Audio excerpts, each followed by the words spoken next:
Je voulais aujourd'hui, aborder avec vous un tout autre sujet, qui consiste à être, au bon endroit, au bon moment dans notre vie.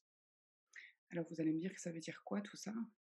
Hem, En fait, aujourd'hui, on se rend compte que, nos vies sont comme accélérées. On a beaucoup de choses à faire, beaucoup d'actions à mener en même temps, pour être, à la fois, optimal,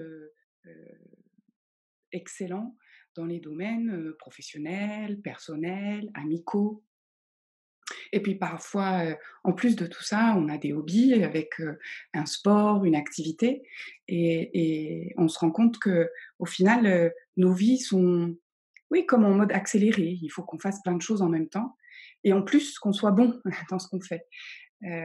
Et tout ça met une forme de pression. Pression d'être, excellent, pression d'être, à l'heure, pression d'être, juste, d'avoir le bon comportement, la bonne réaction, et puis de bien faire ce qu'on fait, au travail, par rapport à la famille, au conjoint, aux enfants, d'être un parent idéal, d'être un compagnon idéal ou une compagne idéale, bref. Il y a une forme de pression qui naît, de notre quotidien, dont on n'a pas forcément toujours conscience, sauf quand on est fatigué, qu'on n'en peut plus et qu'on aimerait juste que ça s'arrête, que ça stoppe, pour pouvoir enfin respirer. Et puis parallèlement, depuis quelque temps, est apparue une forme de mode, ce que moi j'appelle une mode, qui est la mode du bien-être, la mode de la zénitude, où on a, de plus en plus entendu qu'il fallait qu'on soit, zen, heu, calme, posé, hem, que, il fallait qu'on s'écoute, ou alors, qu'il fallait simplement fixer des objectifs, pour pouvoir les atteindre. Que ça allait, naturellement, venir à soi et qu'il fallait quelque part, reprendre sa vie en main. Alors tout ça, pour à mon sens, c'est une autre forme de pression, que qui s'est instaurée, où non seulement il faut faire toute la première partie de ce que j'ai dit, mais en plus le faire de façon zen, détendue, avec le sourire. Hem, et c'est là qu'est apparu des modes tels que, le végétarisme, la méditation, la pleine conscience, heu, comme en disant: «Beh, si vous appliquez ça, tout va fonctionner dans votre vie et vous allez très bien réussir à faire ces 2 choses en même temps».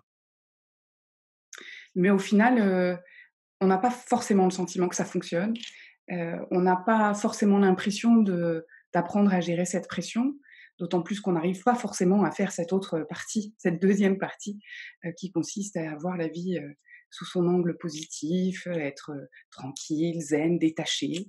Hem Et le fait de devoir concilier ces 2 aspects, alors que le premier était déjà plutôt compliqué, devient juste un casse-tête chinois et surtout source de stress, source d'angoisse, source, de peur et de blocage complémentaires qui, en quelque sorte, en rajoutent une couche, quoi. Enfin, voilà, ça en remet encore un coup de pression. Et donc au final, qu'est-ce qu'on fait avec tout ça? Où est-ce qu'on met la limite entre ce qu'on a envie de faire, d'un côté et de l'autre? Comment est-ce qu'on fait pour trouver cet équilibre entre les 2? Et grosso modo, comment fait-on pour trouver cet équilibre à l'intérieur de soi entre, ce que nous, on a envie de faire, et ce que l'extérieur nous impose ou ce qu'on accepte de l'extérieur? Ou en d'autres termes, qu'est-ce que, comment faisons-nous la part entre notre pouvoir intérieur de décision et de vie, notre pouvoir ce que j'appelle notre pouvoir intérieur et cet équilibre extérieur à trouver? Alors la seule chose que je puisse vous dire pour cette vidéo, en tout cas pour commencer, c'est, laissez-vous, porter, laissez-vous montrer, ce qui doit être vu. Lorsque quelque chose coince, quelque chose bloque, lorsque vous êtes fatigué, stressé, regardez ce que ça veut dire. Qu'est-ce qui bloque? Qu'est-ce qui stresse? Posez-vous, regardez ce qui doit être vu. Heu, les choses qui bloquent, les choses qui coincent, les choses qui vous stressent, qui vous fatiguent, ne sont pas là par hasard. Elles sont comme des indicateurs, comme des éléments concrets pour vous montrer ce qui doit être vu, ce qui doit être compris ou, ce qui doit être, révélé. Tout a un sens. Absolument tout a un sens. L'important étant, au moment où vous sentez que l'équilibre n'est plus là, à l'intérieur de vous, que quelque chose à l'extérieur vous met en péril, ou met en péril votre équilibre intérieur, posez-vous. Posez-vous, observez, regardez ce qui se joue, pourquoi ça arrive là? Pourquoi ça arrive à ce moment-là? Qu'est-ce que c'est là? Pourquoi est-ce que c'est là? Et qu'est-ce que ça vous montre?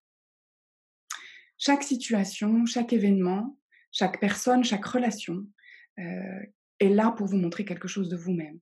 Alors soit quelque chose que vous savez, mais vous n'avez pas encore trouvé le moyen d'équilibrer cela en vous, soit, quelqu'un est là pour révéler quelque chose pour lequel il faut vraiment que vous fassiez quelque chose pour votre bien-être intérieur et non pas pour l'extérieur, non pas pour le paraître, non pas pour le boss, pas pour les partenaires, pas pour les amis, pour vous. Chaque expérience rencontrée dans une vie est là pour vous montrer quelque chose que vous n'avez pas compris, que vous n'avez pas vu, que vous n'avez pas su voir jusqu'à aujourd'hui. De grâce, asseyez-vous, posez-vous avec vous-même. Prenez un temps d'arrêt avec vous. Alors méditation ou pas méditation, peu importe, mais prenez un instant avec vous-même.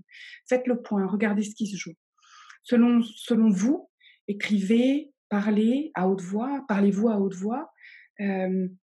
Appelez un ami sur lequel vous pouvez vraiment compter, quelqu'un qui ne sera pas dans le jugement, qui sera vraiment dans l'écoute et qui sera dans la bienveillance, dans la compassion. Faites ce que vous sentez être bon pour vous. Prenez ce temps-là pour savoir ce que cet événement, cette situation, ce constat dans votre vie vous amène comme, comme information sur ce qui doit être vu. Euh, Ne vous battez plus, ne forcez plus les choses. N'essayez pas coûte que coûte de faire tout ce que vous devez réaliser, que ce soit dans la première solution, dans la vie à l'extérieur ou à l'extérieur ou à l'intérieur avec ces méditations, cette zénitude, etc. De grâce, ne forcez pas. Si vous forcez, c'est que c'est pas OK avec vous. C'est qu'il y a quelque chose qui n'est pas bon pour vous là-dedans. C'est que vous n'avez pas trouvé ce qui vous correspond à vous. Continuez à chercher, continuez à trouver d'autres hypothèses. Hem Construisez votre solution à vous. Régénérez-vous avec vos solutions à vous, plutôt que de vous laisser fatiguer ou de vous laisser envahir. Écoutez-vous, plutôt que de vous laisser perturber ou influencer. Si vous n'y arrivez pas au départ, si vous n'y arrivez pas, que vous ne trouvez pas le rythme qui est OK, que vous ne voyez pas les blocages, c'est OK. Asseyez-vous, continuez à chercher. Hem Les solutions ne peuvent pas tomber comme ça en claquant des doigts. Si ça fait 30 ans, 40 ans que vous fonctionnez comme ça, la solution va pas sortir comme ça du chapeau, comme, vous savez, le génie qu'on frotte là sur la lampe et puis boum, qui sort et qui donne la solution. Simplement, donnez-vous ce cadeau à vous-même, de vous poser et de regarder ce qui est là, de regarder ce qui se joue là dans votre vie. Pourquoi est-ce que ça arrive à ce moment-là dans ma vie? Qu'est-ce que c'est là qu'est-ce que ça me montre? Qu'est-ce que c'est là, ici, pour me révéler? Qu'est-ce que ça doit me révéler dans ma vie? Et ce moment-là, il y a que vous qui pouvez décider. Il y a que vous qui pouvez décider du mode victime, où finalement je subis, cette première vie et où finalement je subis également la deuxième parce que j'arrive pas forcément à équilibrer cette deuxième ou les 2 ensemble ou moi-même au milieu de tout ça. Faites-vous ce cadeau, posez-vous, observez, hem et et vous seul vraiment pouvez savoir ce qui est, bon pour vous. Quel équilibre est bon pour vous entre ce qui est bon pour vous à l'intérieur et ce qui est bon dans votre extérieur. Voilà, je voulais juste faire un petit zoom sur cette première partie. On se retrouvera très bientôt pour la suite et ce sujet sera bien sûr développé dans ma prochaine conférence qui aura lieu le 21 mars prochain à Toulouse, dont le titre est «Tu es au bon endroit au bon moment». Voilà, bah, écoutez, je vous souhaite une excellente journée et j'espère que tout ceci va vous amener à réfléchir sur ce qui se joue dans votre vie aujourd'hui. Excellente journée, au revoir.